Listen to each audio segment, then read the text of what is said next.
Hey, church, do you realize that it has been since March 8th, I believe, since we actually were able to gather together for in-person worship services? It's been like 14 or 15 weeks now because of this whole coronavirus thing. In fact, I wasn't even here that Sunday. I was on a rare vacation, and somebody, I wonder who it was. Oh yeah, it was our beloved associate pastor preaching a very powerful, riveting sermon that day. In fact, Robert, do you happen to remember what the message was that day that God put on your heart? I remember that the very first point was a great point. Got a lot of feedback on it. But that first point was that every excuse for missing church is lame. Wait a minute.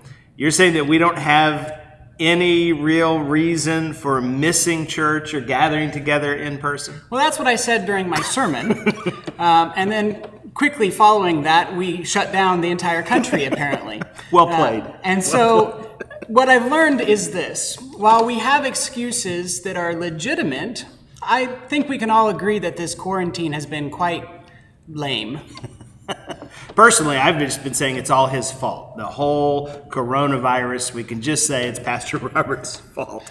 Actually, listen, the whole purpose for this video connection today is to just reiterate the announcement that we've made officially that we're going to be gathering together again soon and very soon. Frankly, we can't wait. We are so excited. We have missed you guys dearly. We are grateful to have the online video connections as well, and I'm glad that you've been taking advantage of those. But when we are able to get back together, things are going to look a little bit differently. We've communicated that in the email, and we want to just kind of go through some of that here with you today. Now listen, I am so proud of our leadership team made up of elders and staff because they have worked so hard. They've prayed so hard and trying to follow God's leading in developing the safest plan, the most comprehensive and compassionate plan for us to be able to gather together safely. Now, listen, it's important for you to understand this one thing. The entire plan hinges on each of us establishing the idea that we want to put needs of other people ahead of our own. In fact, it's taken from Philippians 2, verse 3, that Paul's admonition there, his challenge that we should consider others, the needs of others, more highly even than our own. So we all have opinions. Frankly, I will tell you, I'm squarely in the anti-mask club, but I'm going to be wearing a mask, and we're going to talk about that in just a little bit. Some of you believe we should have been meeting all along, and others of you don't believe we should gather again unless we're wearing full-on hazmat suits. Again, all of these are opinions. We're going to move forward in grace and love and be very compassionate in our encouragement with whether or not you feel comfortable to gather again. We're inviting you in, but certainly not requiring you. So as things look a little bit different, we kind of want to run through some of the bullet points of what these gatherings will look like.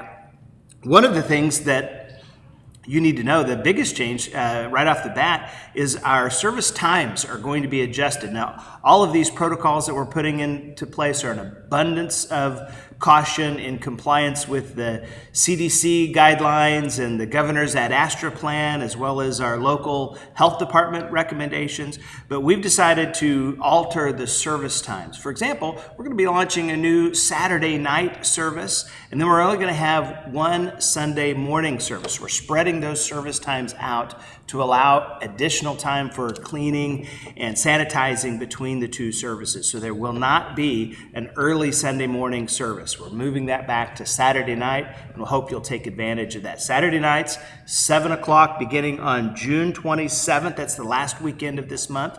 And then on Sunday morning, the 28th, we'll be gathering at the 10:30, which is normally the second service time. Those will be the times we'll be meeting again at the end of this month. It's just a couple of weeks away.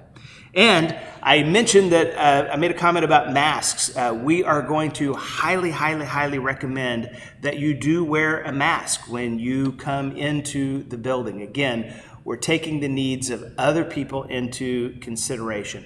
We're not requiring the mask, but we are recommending those.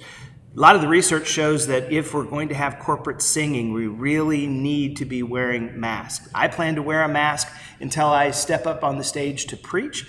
When I'm in close proximity with others, I'll be wearing a mask, and we ask you to do the same as well. So please consider, if you'd like to sing anyway in corporate worship, we're asking you to have a mask on when you sing, just to reduce the possibility of transmission. Another thing that we're going to be looking at and doing is spacing people out. And so we're actually going to be sectioning off the pews and spacing people out in the sanctuary to keep that adequate social distance that we've been hearing so much about the entire time. Yeah, this is not probably good social distance, but we'll make sure that you are sectioned off and have adequate social distance between all of you.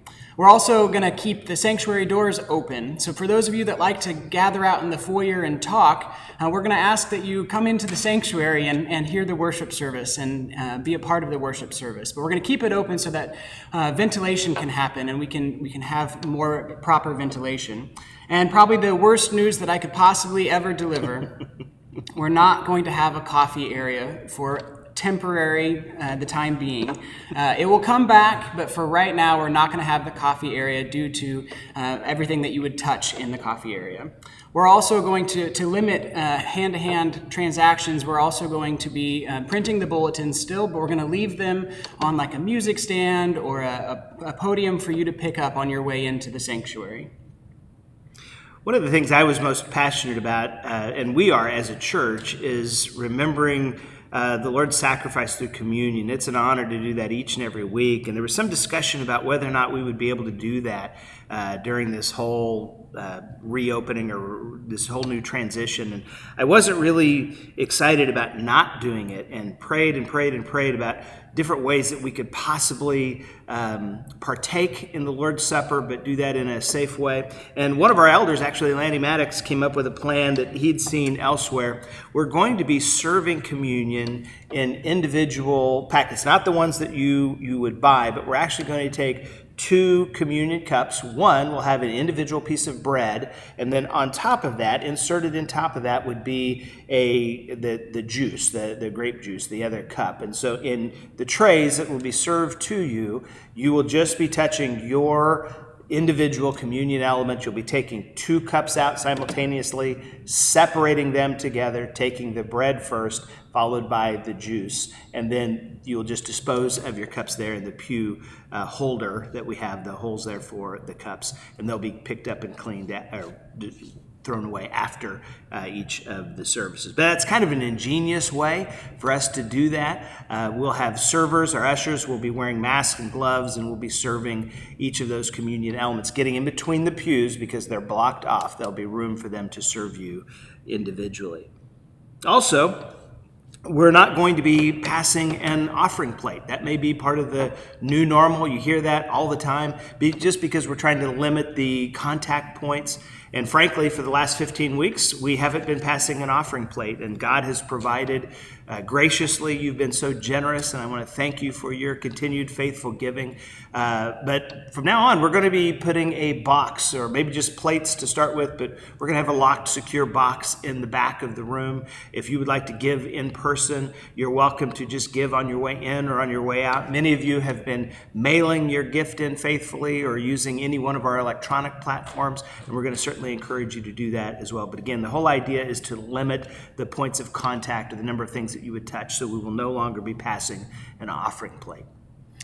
Shannon and her children's ministry team have been working diligently to follow the same protocols that we are. And so they've come up with a plan as well for children's ministry. And one of those is that we're actually not going to have a staffed nursery. The nursery and toddler room, they'll be available for you to take your child down there if it's a little restless during the sermon. But we're not going to staff the nursery itself. But the cry room will still be available, as well as the nursery for those of you who have young kiddos that just need to run around a little bit.